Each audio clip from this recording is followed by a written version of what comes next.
Envoie ton esprit saint, ton feu d'amour divin, déploie ton cœur et viens nous sauver.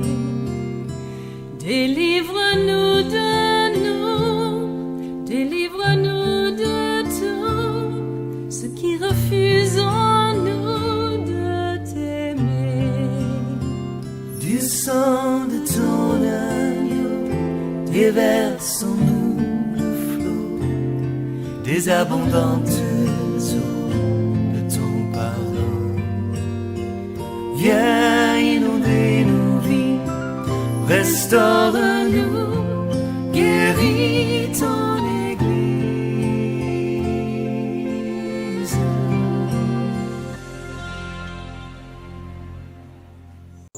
Il y a 3 dimensions dans les 3 cieux. C'est donc il y a 3 cieux. Et donc, je viens pour me concentrer, pour m'apaisantir sur les 3 niveaux de la parole de Dieu. D'abord, lorsque Moïse part en Égypte, il parle aux enfants d'Israël en Égypte, là-bas. Remarquez que Moïse leur dit une parole. La parole, n'est-ce pas, de l'Égypte, du monde païen, le lait et le miel. C'est la parole païenne, la bénédiction. Si vous entendez donc des pasteurs dire la bénédiction, c'est le langage du monde païen, le langage des enfants, n'est-ce pas? Mais lorsque Dieu les prend de l'Égypte pour les envoyer dans le désert, là où il montre maintenant l'étape de l'alliance à Moïse, Dieu utilise un autre langage, un autre niveau de parole de Dieu. Dans le désert, il y a, en Égypte, il y a une parole pour le peuple en Égypte, la parole du niveau d'Égypte. L'Égypte, c'est le monde perdu. L'Égypte, c'est le monde déchu. L'Égypte, c'est là où Satan règne sur nous en esclavage. Lorsque Dieu amène Moïse en Égypte, Dieu même ne va pas en Égypte. Lisez toute la Bible, vous n'allez jamais voir Dieu en Égypte. Dieu ne va pas en Égypte. Dieu se révèle à Moïse dans le désert. Il envoie, n'est-ce pas, Moïse en Égypte là-bas. Il lui donne un bâton et il va là-bas en Égypte. Lui-même, il reste là, ici, dans le désert. Et c'est dans le désert que le peuple de Dieu viendra rencontrer Dieu. Dieu donne un bâton à Moïse dans lequel il met l'onction. C'est avec l'onction que Moïse va dans le monde d'Égypte. Dans le monde, on va avec l'onction. Dans le monde, on va avec l'onction pour faire des miracles au nom de Dieu. Mais Dieu fait ces miracles là-bas au milieu des foules, afin de faire sortir les foules de l'Égypte, afin de les amener maintenant dans le lieu, dans le désert où Dieu va les rencontrer. Dieu les rencontre dans le désert et il fait alliance avec eux dans le désert. Par conséquent, la parole que Dieu dit au peuple de Dieu en Égypte, c'est la première parole. C'est la parole de Dieu, la parole d'Égypte. Ensuite, Dieu va donner un second niveau, une seconde étape dans sa révélation de sa parole. Mais là, Dieu est en haut et il amène sa parole en bas. Dieu est en haut, on le voit dans la nuée. Il convoque Moïse sur la montagne. Dieu est en haut, son peuple est en bas et il apporte sa parole dans le désert. Voici comment Dieu communique avec son peuple. Mais maintenant, lorsqu'ils vont arriver au 3e étape, lorsqu'ils vont arriver au 3e niveau, Dieu lui-même descendra dans le lieu très saint qui sera établi dans le temple là-bas en Égypte, plutôt pas dans l'Égypte, à Canaan. À Canaan, le temple sera établi. Dieu même descendra dans le 3e niveau. Il n'est plus en haut, il descend. La 3e étape dans la relation avec Dieu, c'est lorsque Dieu lui-même il descend, où il n'est plus suspendu en haut dans le désert, mais il descend pour faire un avec l'homme sur terre, pour communier avec l'homme. Il y a 3 étapes, 3 niveaux dans notre relation avec Dieu. 3 étapes. 3 niveaux avec notre relation avec Dieu. Et nous verrons ça dans, n'est-ce pas, Jean,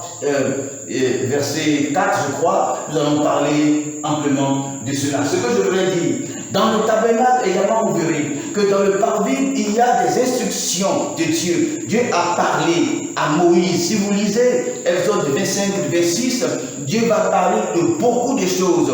Et ces choses que Dieu va dire à Moïse seront, n'est-ce pas, définies, découpées en trois. Il y a les paroles du parvis. Il y a des gens qui vont servir Dieu dans la première étape, c'est-à-dire le parvis. Ils vont servir Dieu dans le parvis, avec les recommandations du parvis, avec la parole du parvis, avec les lois du parvis et les préceptes du parvis et les serviteurs de Dieu du parvis. C'est la parole de Dieu, la parole de cette dimension dans le parvis. Ensuite, dans le lieu saint, comme nous l'avons défini, il y a également les recommandations, les principes, les lois, les préceptes, également des choses qu'on doit faire dans la deuxième partie de la maison de Dieu. Dans la maison de Dieu, le lieu saint, il y a également là-bas des choses qu'on doit faire précisément qu'on ne fait pas dans, n'est-ce pas, la première partie, le premier niveau qui est le parvis. Il y a également la parole de Dieu ici dans la deuxième partie, liée à la deuxième partie, mais également dans la troisième partie, c'est-à-dire tout ce qui est fait dans la deuxième partie, tout ce qui est mis en œuvre dans la troisième partie, ce comment on doit faire, ce comment on doit s'habiller et toutes les règles liées à cette partie-là également est inscrite dans une parole, dans un manuscrit, et ce manuscrit-là est dans la troisième partie.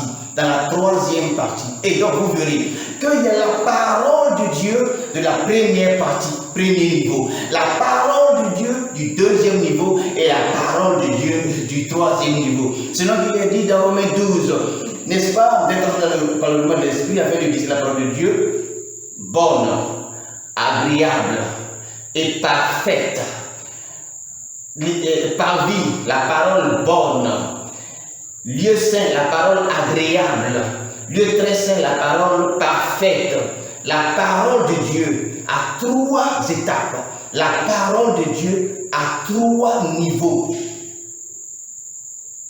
Et je dis que ces trois niveaux sont trois dimensions définies par les trois cieux. Et je dis que dans ces trois niveaux, peut-être nous allons aller plus en détail un autre jour, lorsque nous parlerons réellement de ça. Mais je dis ces choses pour que nous puissions comprendre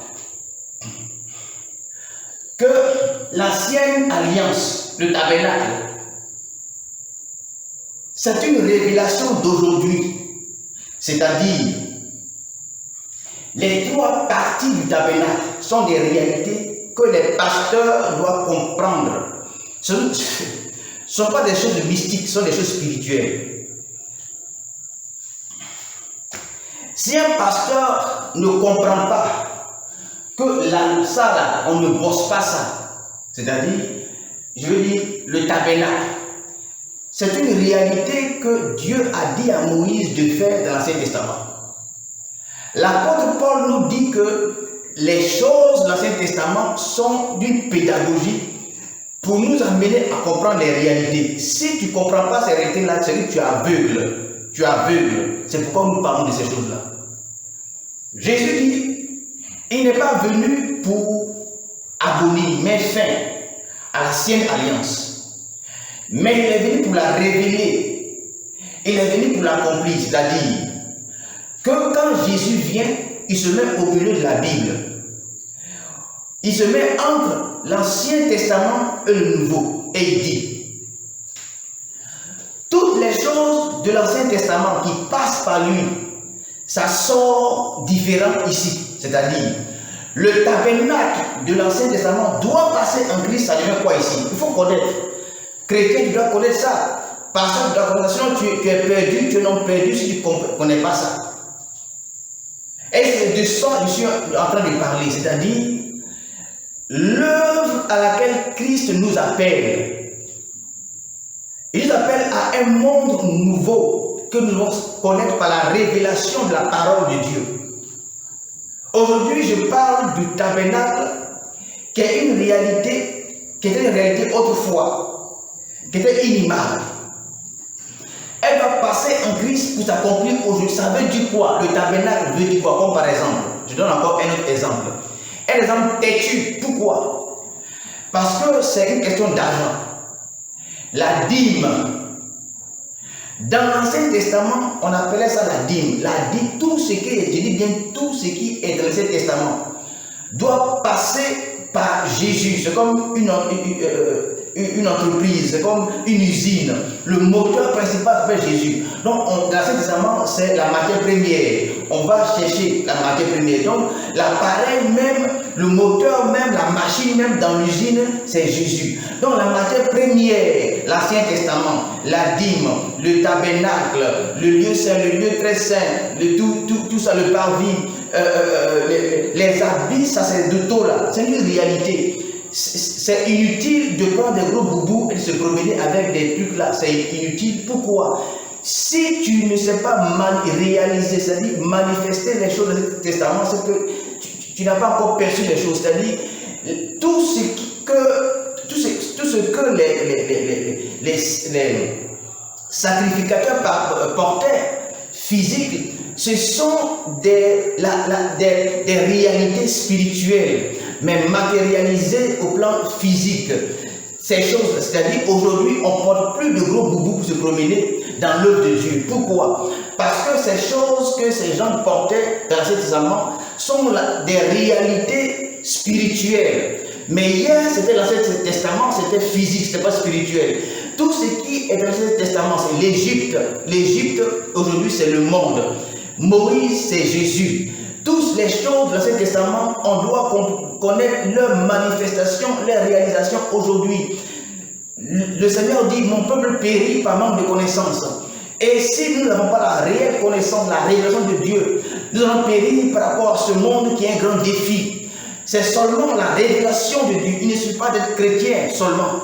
Mais il suffit d'être construit à la nature de Dieu, à la mesure de Dieu, afin d'avoir la connaissance de Dieu. Car l'homme, selon l'image et la ressemblance de Dieu, l'image est physique, la ressemblance, c'est la fonctionnalité. Et c'est les informations du ciel qui nous donnent à fonctionner comme Dieu. Un chrétien qui naît aujourd'hui ne fonctionne pas comme Dieu. Ce qui fait qu'un chrétien fonctionne comme Dieu, c'est les informations de Dieu, la connaissance de Dieu et la mise en pratique de cette connaissance de Dieu-là. Nous devons fonctionner comme Dieu, opérer comme Dieu, sur la base de la révélation de Dieu. Et Dieu nous donne ces choses pour que lui, il puisse réellement se manifester. C'est-à-dire, par exemple, le tabernacle. Le tabernacle ne doit pas rester tabernacle. Le tabernacle doit rentrer en Christ et sortir une réelle chose aujourd'hui. Les habits sacerdotaux doivent être, c'est-à-dire ce sont des habits spirituels. Les habits sacerdotaux. Toi, pasteur, qui porte les habits sacerdotaux, c'est-à-dire des boubous avec beaucoup de trucs qui t'attachent. Ça, c'est l'Ancien Testament. Mais en réalité, je suis en train de dire que ce sont des réalités spirituelles. Si tu portes des gros boubous, que tu n'as pas les réalités spirituelles de cette armure, tu es dans la chair de Moïse, c'est ce qu'on appelle la chair de Moïse. Il faut plutôt rechercher ce vêtement spirituel qui est la manifestation des vêtements spirituels qui est révélé à travers les habits sacerdotaux des sacrificateurs dans l'Ancien Testament. Ce sont des choses spirituelles. Si Dieu ouvre tes yeux, tu vas voir qu'il y a des gens qui atteignent des dimensions où on leur donne ces vêtements spirituels. Ce sont des vêtements glorieux. Selon que Jésus a pu dire au Père en Jean 17, Père, donne-moi maintenant la gloire que j'avais. Avant de venir sur terre, Jésus s'est dépouillé de sa gloire qu'il avait. Mais maintenant, il fallait que le Père lui redonne la gloire qu'il a. C'est un vêtement de gloire. Les habits, moi, je n'ai pas d'habits sacerdotaux, physiques, mais sur moi. Et si Dieu ouvre tes yeux, selon le niveau où je suis, j'ai des vêtements sacerdotaux spirituels. C'est ce qui m'amène à dire ce que je dis. C'est ce qui m'amène à voir la révélation que j'ai aujourd'hui. Car à chaque niveau, il y a une révélation de la parole de Dieu. Et Jésus le dira, nous allons parler de cela, cette femme samaritaine, l'heure vient. Et elle est déjà venue où les vrais adorateurs, ceux que Dieu recherche, sont ceux qui adorent Dieu en esprit et en vérité. Nous parlerons de ces choses-là. La parole de Dieu, selon le tabernacle, la parole de Dieu, selon la marche du peuple d'Israël depuis l'Égypte, désert et Canaan, la parole de Dieu, elle est à un niveau bon, ensuite agréable et ensuite parfait. Tu es à quel niveau la parole, la révélation de la parole de Dieu? Et j'ai dit, ces niveaux sont rattachés aux cieux. C'est-à-dire, la première étape de la parole de Dieu est liée à notre ciel. La deuxième étape, la parole de Dieu est liée au deuxième ciel, ce qui opère dans le deuxième ciel. Et la troisième étape, le troisième niveau de la parole de Dieu, qui est, n'est-ce pas, dans le lieu très saint, est lié à la troisième étape. Selon qu'il est dit, les vrais adorateurs. La première étape, je le dis, la première étape est liée à notre corps. La deuxième étape est liée à notre âme. Et la troisième étape, la troisième heure, le troisième ciel, le lieu très saint, la dimension de Canaan, n'est-ce pas? C'est la dimension de notre esprit. Et il est dit, l'heure vient. Et l'heure est déjà venue où les vrais adorateurs adoreront le Père en esprit et en vérité. En esprit et en vérité. Alléluia. Alléluia. La parole de Dieu est en 3 étapes. Lorsque Moïse part en Égypte, il dit une parole d'Égypte.